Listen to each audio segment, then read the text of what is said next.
A gente vai falar agora pro papai, pra mamãe, pra família toda, porque a gente vai falar de alimentação. E se a gente sonha em ter saúde, a gente precisa realmente cuidar daquilo que a gente ingere todos os dias. E a reeducação alimentar é, sem dúvida, o melhor caminho. Tem gente que pega aquelas revistas, aquelas dietas loucas e faz, e no final das contas não consegue um equilíbrio. O ideal é a reeducação alimentar. E a nutricionista Thaís Pereira está aqui hoje e vai nos ajudar a entender melhor quais são os alimentos que aceleram o metabolismo. Não é isso mesmo, Thaís? Isso mesmo. Já tem uma mesa aqui cheia de coisas, ela já estava me dando algumas dicas e a gente vai passar tudo isso para você agora.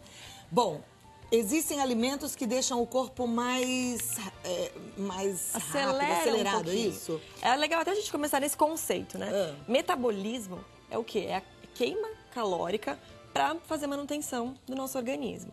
Então, todos os alimentos que nós consumimos queimam calorias. Por quê? O corpo eleva a temperatura corporal para conseguir fazer a digestão. Mas tem alimentos específicos que são considerados os termogênicos, porque eles aceleram um pouco mais. Então, a digestão torna-se um pouco mais intensa, então o seu corpo queima uma quantidade calórica considerável, de até 10 a 15% do valor energético diário. Então, assim, dá para ter um coadjuvante num tratamento de emagrecimento. Ao contrário desses alimentos que aceleram o metabolismo, tem alimentos que só engordam mesmo, que tem aquela caloria mais vazia, não é? Por exemplo, os carboidratos refinados. Que nós não temos fibras, não temos tantas vitaminas, e daí você consome, a absorção é muito rápida, já vai direto para a corrente sanguínea. Se você não pratica atividade física, é armazenado. E aí vai tendo aquele... O armazenado que ela diz faz aquela pochetezinha, faz Exatamente. aquela barrigona feia que a gente não gosta, que a gente sofre com ela. Então vamos prestar atenção, porque dá pra gente comer muito melhor e com coisas gostosas, né? Isso que é o mais interessante. Então são coisinhas que você pode ir introduzindo na sua dieta, na sua rotina. E até mesmo o efeito é quando você faz um consumo mais frequente, né? Não você consumir hoje, daqui uma semana, mas você ter ele como parte do seu hábito, né? Perfeito. Então vamos começar aqui. Pimentão? Sim, aqui a gente vai falar um pouquinho sobre os pimentões, a pimenta, aquela pimenta vermelha, um pouquinho maior também, é viável. O que acontece nesses alimentos? A digestão dele é bem trabalhosa, o seu corpo vai precisar de mais energia. E ainda, depois que você fez a refeição, o seu corpo continua fazendo essa queima calórica, mesmo após a refeição. Bom, com certeza. Eu não sei se tem a relação, mas eu me lembro assim, toda vez que eu como pimentão, eu adoro pimentão recheado, então nem se fala, eu converso com ele durante um tempo, eu tenho que te confessar, ele fica ali, né? Mas... E são pessoas que são mais sensíveis, né? Eles são indigestos, mas tem pessoas que têm uma facilidade melhor. Por isso que é legal esse acompanhamento com o profissional, para a gente identificar realmente se no seu caso seria viável o pimentão, a gente tem outros subterfúgios. Mas é tão gostoso, né? E um pimentão recheado eu acho uma delícia. E pimentão, por exemplo, no molho, tem a mesma função? É diferente se eu faço um molho só com tomate, cebola, e se eu coloco tomate, cebola e o pimentão? O legal é que você ainda dá mais tempero, você evita adicionar de sal e de outros componentes nessa dieta, mas o efeito principal é você consumir in natura, né? Assim, sem tantas bases, molhos e tal. Mas assim, por exemplo, ele recheado tem uma carne moída, mas não é tão... Na salada seria o ideal? Na salada, ele pimenta, fatiadinho. por exemplo. Exatamente. Tá. Você tem um efeito muito melhor, porque a digestão vai ser bem mais trabalhosa do que com ele já um pouquinho refogado, já um pouco hidrolisado. Você falou da pimenta, né? E eu vejo que as pessoas hoje que querem emagrecer, elas estão usando pimenta, assim, com mais vontade, talvez, achando que é realmente necessário. Mas a pimenta desse jeito ou a pimenta em molho também serve? Mais interessante é ela in natura. E geralmente um pedacinho pequeno, então uma colherzinha de café já é suficiente. Ela estimula a produção de salivar, ela vai auxiliar no processo digestivo também, facilitar essa digestão dos outros alimentos, e é muito interessante. Só que o excesso também pode irritar a mucosa. E daí, a longo prazo, a pessoa pode ter um desconforto gástrico, né? A gastrite. Então tem que ser realmente com medida e moderação. Exato. Agora, a pimenta, assim, claro, in natura é melhor, você já falou, mas a pimenta que é aquela feita em conserva, que a gente vê que ela é feita com bastante óleo, bastante azeite, ela não é calórica? Sim, por conta justamente do óleo. O que a gente tem que trabalhar é quantidade, para não ser excessiva, porque tem pessoas que forram pratos de pimenta e depois adicionam a refeição. Então, a quantidade que você tem lá de óleo é muito grande. E o óleo, querendo ou não, É uma gordura que é necessária, sim, mas se você já tiver no azeite da salada, se você já tiver durante a preparação, não é necessidade de adicionar mais. Então, o ideal é um pouquinho de pimenta in natura, só para dar aquela acelerada no metabolismo mesmo e dar um temperinho gostoso. Eu, por exemplo, adoro pimenta, né? Agora, essa pimenta aqui, essa é malagueta, né? Isso. Essa pimenta é super ardida. Aquela pimenta de cheiro, ela também tem a mesma propriedade? É característico das pimentas. Sim. Tá, então qualquer pimenta... Que é o princípio pimenta... ativo delas. Mesmo Principalmente a vermelhinha, um pouquinho maior, a caiena. Tá, mesmo que ela venha na conserva? In natura você preserva mais, mas na conserva também a mesma... As propriedades estão dentro dela, então você não acaba perdendo, não foi processado e nada. Então, por exemplo, se eu faço uma salada, eu tenho lá uma pimentinha de cheiro, é interessante colocar 2 pimentinhas de cheiro, Sim. 3? Sim, porque são pequenas coisinhas que vão dificultar essa digestão e o seu corpo vai gastar energia suficiente. Perfeito. Na conserva, a gente tem... Eu sinto que ela tem um sabor mais ácido, né? O que tem ali nessa conserva de pimenta? Que são os conservantes, né? Que geralmente são industrializados. Então, por isso que tudo que é in natura é muito melhor, muito mais viável. Quanto mais a gente puder evitar desses condimentos extras, é melhor. ideal. Perfeito. Gengibre. O gengibre é excelente, né? E a gente pode usar o gengibre ralado para temperar peixes, aves. A gente pode usar o gengibre em pó para polvilhar uma fruta, para colocar numa sopa. E o legal também é ele in natura na forma de chá. Então, se você pensar na raiz de gengibre, uns 2 centímetros, um pedacinho um pouquinho menor, é suficiente para a gente fazer um copo, uma xícara de 200 ml.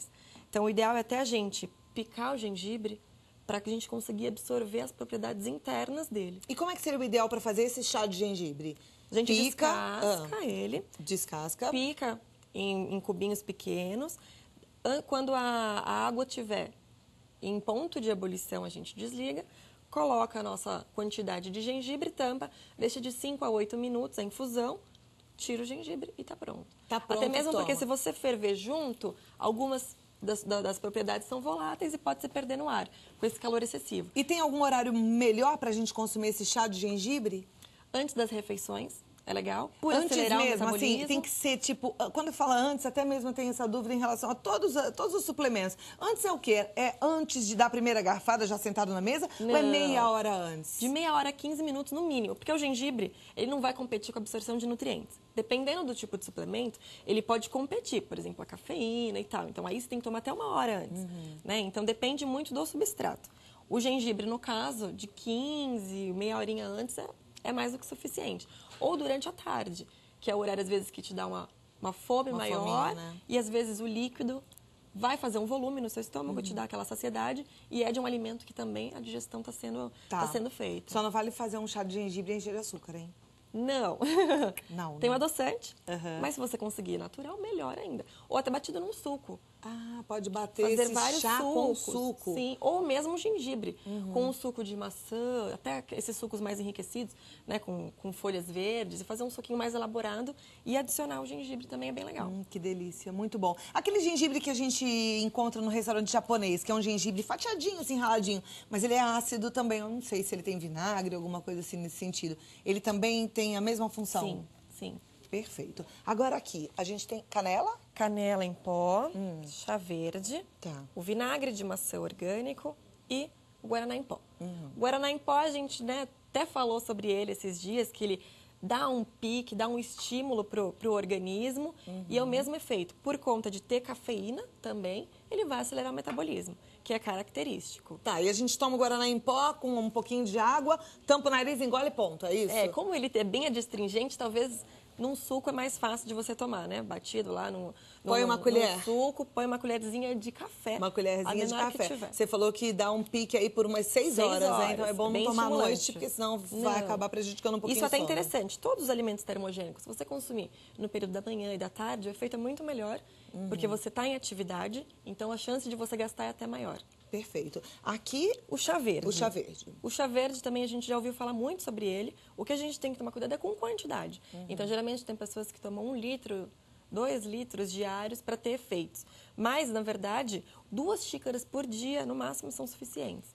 Tentar nesses períodos da tarde também, ele faz esse estímulo e é algo interessante, né? Então, ele vai fazendo também uma limpeza dentro do nosso organismo por conta das propriedades que ele tem. Eu sei que você vai falar que in natura é mais interessante, mas eu quero saber, aquele que a gente compra pronto no supermercado, funciona ou não? É balela? Enlatado?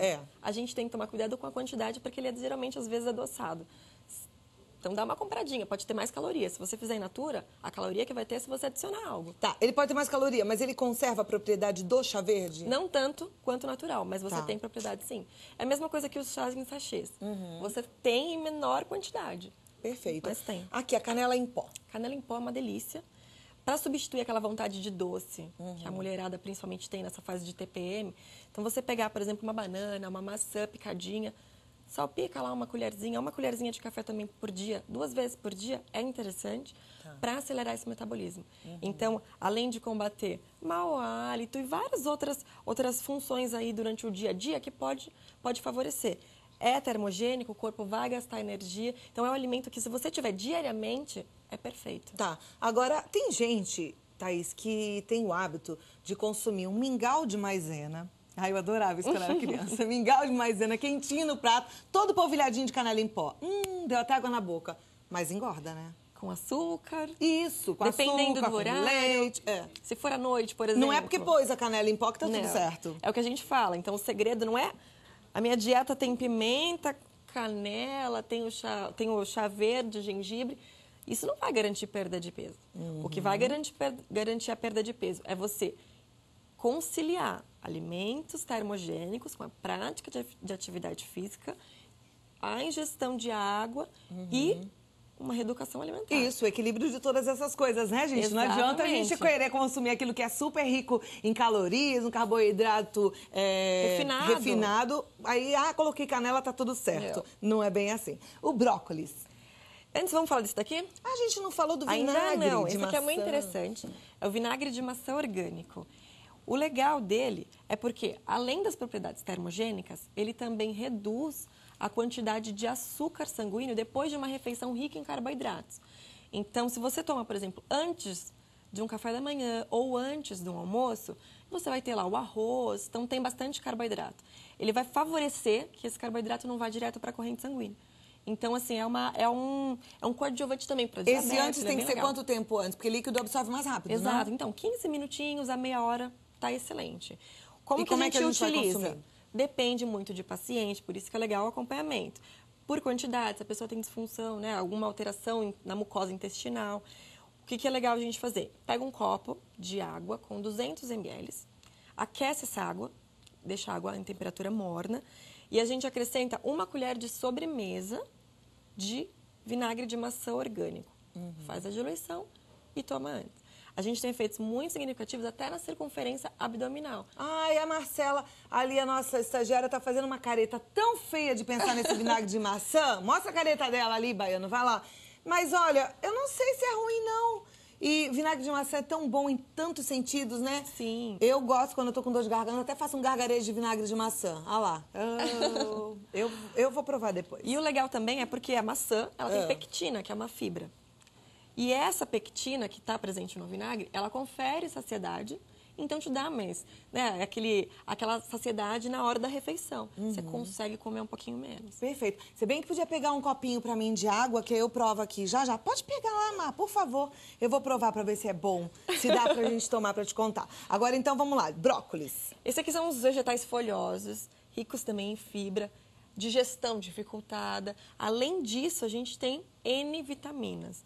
Então, são coisas que é importantíssimo, né? Então, às vezes, você, nos recordatórios alimentares, quando a gente faz um questionário de frequência, a pessoa consome 1, 2 vezes por semana, no máximo. Então, assim, são coisas que dá para ter uma rotina um pouco melhor. Principalmente esses dois aqui, até a selga também. Então, não precisa, assim, variar. Porque, por exemplo, eu vou te falar uma coisa que acontece na minha casa. Meu filho, ele só gosta de legumes, ele só gosta de brócolis. Ele come brócolis todo dia. Às vezes eu fico preocupada, falo, tinha que variar um pouco, né, Gabriel? Comer outras coisas, mas ele gosta de brócolis e esse brócolis. Tudo bem, então? Tranquilo. Então você ótimo. ter o brócolis e adicionar outros, melhor ainda. Você vai ter outros nutrientes. Mas deixar, por exemplo, de consumir. Aí ele vai passar um dia sem consumir nada. Então, assim, perfeito.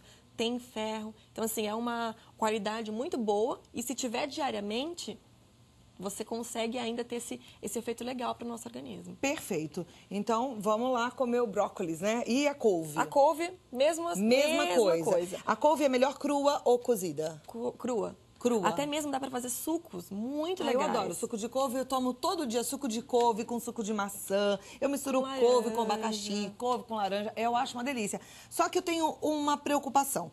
Quando eu faço uma couve refogadinha, um tantinho desse de couve aqui eu como inteirinho. Porque vai picadinho, ele murcha ali, vai todo. Mas no suco, eu não consigo mais do que 1 ou 2 folhas. E aí, é o suficiente por dia?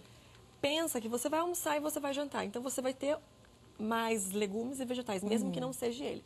Então, você consegue suprir de outras maneiras. Mas 1, 2 folhas por dia tá super legal. Até então mesmo porque se você consumir ele com uma fruta cítrica, então, por exemplo, um abacaxi, uma laranja, você vai potencializar a absorção desse ferro e o pigmento, que é a clorofila, por exemplo, para auxiliar tratamentos de celulites, né, tratamentos estéticos, mesmo na questão de qualidade da pele, você tem aqui que é o pigmento verde, que é a clorofila. Então, assim, pensando nesse aspecto, 10, excelente. Ótimo. Só não adicionar o açúcar, né? Que daí a gente entra naquele debate de sempre. E se a gente colocar com uma laranja mais docinha, um abacaxi, nem precisa de açúcar mesmo, viu? Né? As frutas da época. E o mel nessa história pode ser usado? Em quantidades pequenas, muito melhor. Dá um toque gostoso também, né? Agora aqui, a gente tem kiwi e a laranja. Frutas cítricas, que também participa desse processo de acelerar o metabolismo. Uma coisa interessante que até... Por exemplo, a laranja, principalmente a laranja amarga, aquela mais escurinha ainda, ela é até usada em suplementos, né? Então, que é a Citrus aurantium, que é um suplemento que acelera o metabolismo e a gente consegue manipular em cápsulas. Então, assim, é algo bem viável que vai favorecer essa queima calórica, né? Porque se a gente pensar numa alimentação por si só, 10 a 15% corresponde dos alimentos. Por quê? O corpo vai ter que fazer a digestão, então ele tem um gasto. 20% corresponde a exercícios físicos, né, uma atividade, movimentos musculares. E 70% é a taxa metabólica basal, que é o que o seu corpo gasta para manter as funções vitais. Coração batendo, pensando, dormindo, que são as funções vitais. Então, se você conseguir acelerar ainda mais com alguns alimentos, o resultado é bem maior. Ótimo. A Má já trouxe aqui para mim um copinho com a aguinha. A colher de sobremesa. Essa colher é de chá, né? A de sobremesa não é maior? É um pouquinho maior. Pode colocar uma e meia. Vou pôr 1,5 então. Tá. Aí eu vou provar pra ver se é bom. Aqui tem meia, eu vou pôr agora uma mais cheinha. Vai ficar 2 meias, peraí. Aí agora eu vou experimentar pra saber. Não tá muito não. Tudo bem? Tudo bem, mas o ideal é que seja com água morna, né? Então vamos lá. Gosto de água. Não tem gosto de... Não fica forte. O vinagre, ele é característico, né? Um pouco ácido, mas não é algo que dá pra tomar. Dá pra tomar. Ah, que delícia. Agora eu posso comer um doce? Olha só. Não use essa estratégia, mas é tranquilo. Porque ele vai favorecer essa baixa dessa glicemia. Então, ele ajuda. Já que você vai comer um doce, que você não absorva tanto açúcar. Eu sei que tem gente em casa que é diabético e tá ouvindo isso, falando assim... eu vou começar a tomar água com vinagre para poder comer um docinho. Pode? Não. Por isso que a gente tem que fazer um acompanhamento específico para saber as necessidades reais de cada paciente. Aproveitando que dia 31 é dia do nutricionista, fazer uma visitinha para conhecer, para saber realmente quais alimentos que seriam legais para você. Aproveitar. Dia 31 de agosto. Sim, esse Você tá de parabéns. Nossa, a minha mãe, que é nutricionista, também tá de parabéns. Olha que delícia. Bom, Thaís Pereira, nutricionista. O site dela é o máximo, www.nutres, com 2 Es, nutres.com.br. E o telefone 0 operadora 11 2021 6148. 2021 6148. Certo, Thaís? Certinho. Muito obrigada. Muito obrigada. E aproveitando, deixa mandar um beijo enorme pro meu pai também, né? Feliz Dia dos Pais. Câmera aqui. Nessa daqui. Feliz Dia dos Pais, um beijo enorme para todos os pais aí e muitas felicidades, né? Como é que é o nome do seu paizão? É Geraldo. Ah, seu Geraldo, parabéns pela filhona, viu? Parabéns pelo seu dia. Muito obrigada, Thaís. Obrigada, Cláudia. Tchau, tchau. Tchau, obrigada.